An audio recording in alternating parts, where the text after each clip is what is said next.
Water మిలన్‌తో ఎప్పుడు ఒకేలా కాకుండా ఈసారి అయితే వెరైటీగా మొహబ్బత్ కా షర్బత్ అనే సమ్మర్ డ్రింక్‌ని అయితే ట్రై చేశాను. ఇది Delhi side famous summer drink అన్నమాట. నేనైతే మొదటిసారి ట్రై చేస్తున్నాను. ఎప్పుడు పీసెస్ యాడ్ చేసుకొని తినడమే తప్ప ఇట్లా డ్రింక్స్ ఏమీ చేయలేదు. ఎలాగో ఇప్పుడు వాటర్ మిలన్ సీజన్ కదా! అందుకని చెప్పి ట్రై చేద్దామని ట్రై చేశాను. సమ్మర్‌లో గ్యాస్‌తో పని లేకుండా ఉండే రెసిపీస్ ఏమైనా ఉంటే ఇలా ట్రై చేస్తూ ఉంటానన్నమాట. ఈ డ్రింక్ చేయడం కూడా చాలా ఈజీ. ఫస్ట్ అయితే వాటర్ మిలన్‌ని ఇట్లా చిన్న చిన్న పీసెస్‌గా కట్ చేసుకొని ఒక బౌల్‌లో వేసేసుకోవాలి. ఈ వాటర్ మిలన్ పీసెస్ అయితే చాలా అంటే చాలా స్వీట్‌గా ఉన్నాయి. నేను కట్ చేస్తూనే తింటూనే ఉన్నాను ఒక సైడ్ అయితే. నెక్స్ట్ ఇప్పుడు ఒక బౌల్ తీసుకొని ఇందులో కాచి చల్లార్చిన పాలని 2 గ్లాసెస్ అయితే తీసుకున్నాను. మనం ఎక్కువ చేసుకోవాలంటే ఎక్కువ పాలను వేసేసుకోవచ్చు. నెక్స్ట్ రోజ్ సిరప్ వేసుకోవాలి. ఈ డ్రింక్‌కి మంచి ఫ్లేవర్‌ని అయితే ఇచ్చేస్తుంది ఈ రోజ్ సిరప్ అనేది.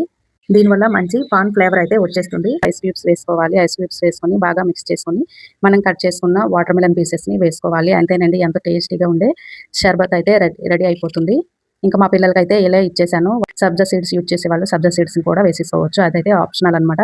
టేస్ట్ అయితే చాలా బాగుంది. ఈ డ్రింక్ తాగుతూ ఉంటే జ్యూస్ అయితే చాలా బాగుంది. కానీ ఈ వాటర్ మెలన్ పీసెస్ అయితే కొంచెం చప్పగా అయిపోయాయన్నమాట. టేస్ట్ కొంచెం స్వీట్‌నెస్ అనేది వాటికి తగ్గింది. నాకు మా వారి కోసం అయితే ఇట్లా సబ్జా సీడ్స్ వేసి చేశానన్నమాట.